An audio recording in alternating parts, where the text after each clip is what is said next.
Aviation Day at the Capitol. It marked a time to recognize the many facets of aviation in Kansas, with a call to celebrate from Governor Sam Brownback.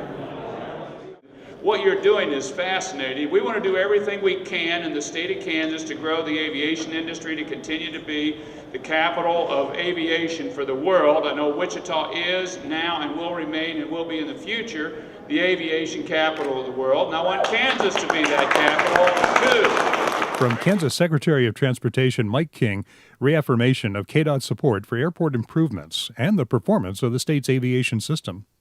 We have a lot of good things going on in aviation in the Department of Transportation. On my desk I have projects for what would be our calendar year 2016 projects for the airports around the state.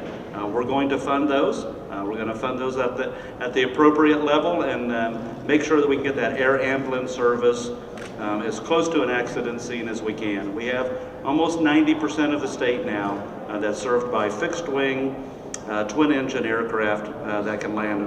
We're going to get that above 90% in the next couple of years. Aviation Day at the Capitol was attended by 130 industry representatives, with 22 companies present as exhibitors, and all of them meeting around 100 legislators. Afterwards, KDOT Director of Aviation Jesse Romo reflected on the core role of airports and the vital importance of state and local airport support. Airports are so important to the aviation industry and our economy. You know, we have 138 public use airports in the state of Kansas that in aggregate contribute over $10 billion to the state's economy. They are the front doors to people's community. They are a business enterprise, not just a public infrastructure. It has been our core function to help out with those airports. That's why we have a public use general aviation airport development fund that dedicates monies for those purposes. We work hand in hand with the FAA in helping plan out capital improvement projects for these airports. And when you look at all the things that we do in the industry, they all go through airports. We manufacture planes in Kansas. They have to have a place to land. Aerial applicators launch their operations from airports all around the state. Air ambulance providers, they get into rural communities by access through their airport.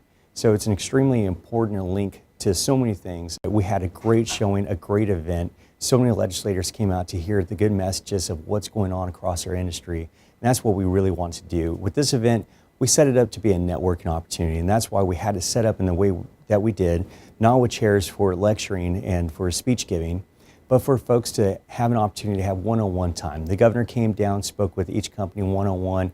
They were able to show them different products, talk about different initiatives. I think that's really important for not only the governor, but also the legislators to hear. The voice of communities is also heard on public safety, a demand that Missy Knott of Life Team in Newton meets with personal care and concern to help get 100% of Kansas covered by air ambulance. What's so important is being able to let those communities know that there are more services and resources out there available to those communities, because right now those communities are finding a workaround. They might have to load that patient in a ground ambulance and drive them for 50 minutes to a facility that we can actually land at to take that patient out of that community. And that's a workaround. And if we can keep improving those services and those resources available to those airports, we'll have it to 100% soon. I fully believe that. Life Team represents one area where today's next generation of pilots could go to work, some getting their training done at Dodge City Community College. And that's where Rhonda Weil has a partnership in place with Universal Helicopters. They can go into teaching. A lot of them are flight instructors, and they continue that. Some of them go on and they become tourism. They work in the flight for life areas that a lot of communities have. They will also go into the different petroleum aspects of flying, people back and forth to the different oil rigs. So, and some people actually are using them now for crop dusters. So there's a lot of different opportunities out there for our flight instructors.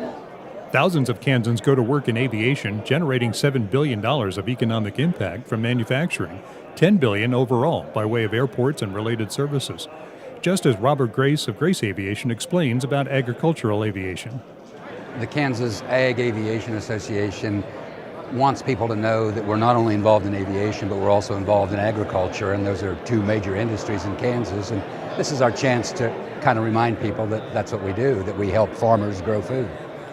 Aviation Day at the Capitol is now on a flight plan to be an annual event thanks to its 2015 success and the partnership of KDOT Aviation and the Kansas Commission on Aerospace Education, headed by Brian Youngers. The Aviation Day at the Capitol is a chance for industry to meet with legislators and, like I said, give out their opinions on what they need and what their desires are for the legislators to help them with their different aspects of the industry, whereas the Fly Kansas Air Tour is more of a direct grassroots effort, like you referred to it as, of education. So that's where we actually go out with industry, and we go out to the different areas of the state of Kansas, and we go directly to the students, whether that's in schools or with after-school groups like Scouts, and we take the aviation industry to them and give them a chance to see how they can be a part of aviation, whether it's as a career choice or just as a hobby. And so we're showing them the different facets of the industry and what they can do.